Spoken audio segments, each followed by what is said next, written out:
fresh, exciting, informative episode of Complete Football Today. My name is Tunde Koiki, your regular anchor, and on this program we bring you all the international and domestic football news, break it down in an easy, informative way so that you can get a better grasp of everything that has been going on around you. With me today in the studio are two fine gentlemen. Starting in my immediate left is Sulaiman Alaro. Thank you for joining us. Thank you, Koiki. Yeah, and there's also Kayode Ogundare, very erudite sports reporter, editor of International Soccer, I believe. Yeah, thank you for joining us. Thank you for having me. Yeah, let's start in the United Arab Emirates. The Golden Eagles are doing very, very well. In the semi-final of the competition, meeting Sweden again, the second time in 2 weeks. But I have a question for both of you gentlemen. The goalkeeper of the team, where is he from? Because I know his first name is Dele, which suggests he's probably Yoruba. Suggests. But the surname is like nothing I've ever heard before. Is it Alan Pasu? Alan Pasu, or Alan Pasu? Because I'm not sure. Let me start with you, Sulaiman. What? To answer your question, he's a Nigerian. He's a Nigerian. But have you heard it before? I have not heard that before. What about you, Kayode? Well, I had that same sentiment when I first heard it. I felt... What is the pronunciation? Is it Alan Pasu or Alan Pasu? It depends on who is pronouncing it. Okay. If you're doing the pronunciation now, it could be Alan Pasu, whatever. But if you listen to the commentator, Alan Pasu. It's definitely not Alan Pasu. Okay. Yeah, it's not Alan Pasu. So I guess it's going... It sounds injured to me. This team they've matched the words of their coach. At every point in time, Manu Garba said, this is a fantastic team, we will kill our opponents, we will defeat them. Now he's talking tough again, saying that the 3-3 draw against Sweden was a case of complacency on the part of his team, and that result will never occur again in this semi-final. My question to you gentlemen, let me start with you guys, is Manu Garba, is he right to think this way? Has this team actually delivered? I think there's a raging, what do you call it? Now, commentary now around the footballing world about this current set of Eaglets. And for me, I've said it right from when they played the African Championship in Algeria that this is arguably the best set of Golden Eaglets we've assembled in this country. Okay. Arguably. Age-wise? Age-wise, talent-wise, because if you look at the team technically and tactically, you find yourself falling in love with the way they translate from defense to attack, the way they hold ball, the midfield too as well. Their ball sense, the intelligence. Sometimes you are tempted to think these boys cannot be on the side one thing with this kind of intelligence. But then we had an argument with Kazim Alebede the other day when we were talking about which was the best team. He incidentally picked the Japan 93 team. Okay. I picked this team. It shows the quality of the talent in the team that they could come back from two goals down. They still went down. They still came back to draw the game. So for me, I think they would have learned their lessons, and we'll see a very, very different team from the one that played Sweden in the first leg. So let me ask you, Sulaiman, a lot of people have talked about this team, the strength in depth, the fact that they've been able to rise to the occasion above the few injuries that they've had. Tawa only stepping in brilliantly for Isaac success. But the coach is saying that even if his star striker success is 75% fit, that he might make the bench and play some part in the match. Is he not risking too much? It depends on what the medical crew say about his injury. If they believe he can take part in the game, then so be it. Okay, so let's move on to another set of Eagles. These are the Super Eagles. Really super. Keshi has released his team squad for the matches against Ethiopia and Italy. It also includes interesting names. We see the return of Kenneth Emiru from injury. We also see the return of former Kano pillars and now Kilmarnock midfielder Ruben Gabriel. Plenty of talk has been about this team. What happens now that Omeru has returned? Does he drop Azubike Egweke, who has deputized him in his absence, and now reinstates Omeru? What happens to Egweke's confidence, feeling that he was just standing in for someone? Second question, is it a risk to start an Omeru who has been injured for months, has not played competitive football, in a crucial game against Ethiopia? I think Omeru's inclusion in the team does not automatically translate to him starting the game. Okay. Having said that, Egweke himself knows in his heart that he was deputizing for Omero. Because on a good day, if Omero were to be around, he would be on the bench like we saw in South Africa. But if you do well, shouldn't you keep the shirt? You could, but then if the other guy comes in training, the coaches feel more confident with him. Probably they were sticking with Egweke because they didn't have any option. Now that they have an option, and the better one in quote at that, so they could afford to play around with him. But like I said, it would be silly to just bring Omero and walk him straight into the team. Because whether we like it or not, we've done the most important part of the job in Addis Ababa, but we still need to get something from this game. If for nothing else, for national pride. Okay. Let me ask you, what about Shola Ameobi? Another name that a lot of people have been talking about. Yes, we know what he does for Newcastle, but one, he doesn't score enough goals to justify his inclusion in this team. People are talking about the likes of the forgotten Ikechukwu Uche of Villarreal, who is scoring, but yet doesn't get a looking into this team. And people are asking, why bring a player only to put him on the bench if he doesn't have a fighting chance of starting? I think the case of Shola Ameobi has to do with that. Nigeria has expended a lot of energy to bring him to play for the Eagles. And now it won't be sounding well if you have done all the trouble to get him to play, and now you are not fielding him.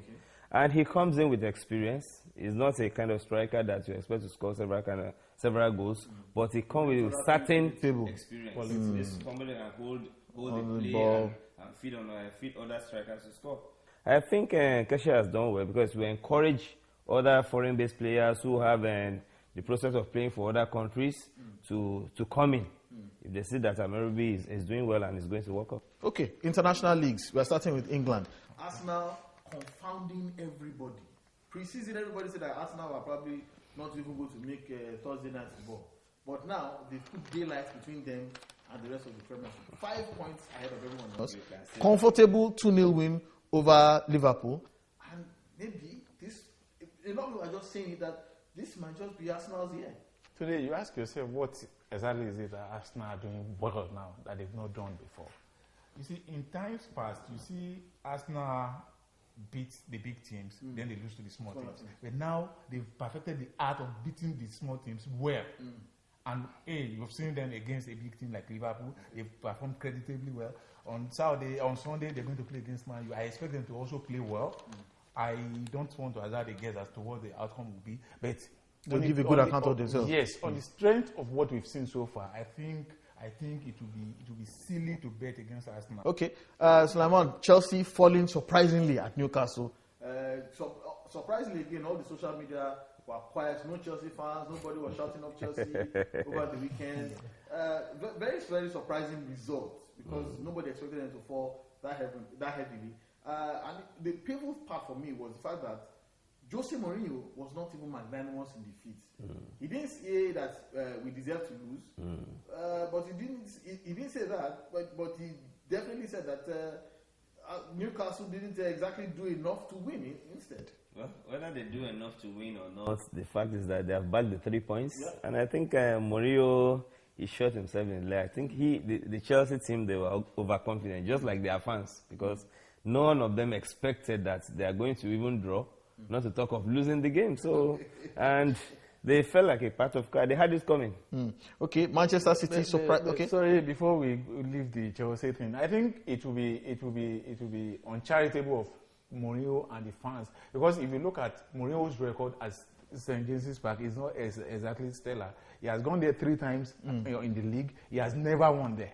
So you would expect that. How much does history play a part in this kind of game? It does. It does. You say we haven't won there before. No, it does. It has to do with it does. Of the players. Sometimes the players have this at the back of their mind. One man So and you go there, even though it's a mental thing. Once you accept defeat before you enter the ring, no matter how much you in fact you won't exert yourself too much, because you know whatever we do, we're going to lose. 1 hour. Okay, let's move on quickly to other leagues. Spain, Barcelona still on top.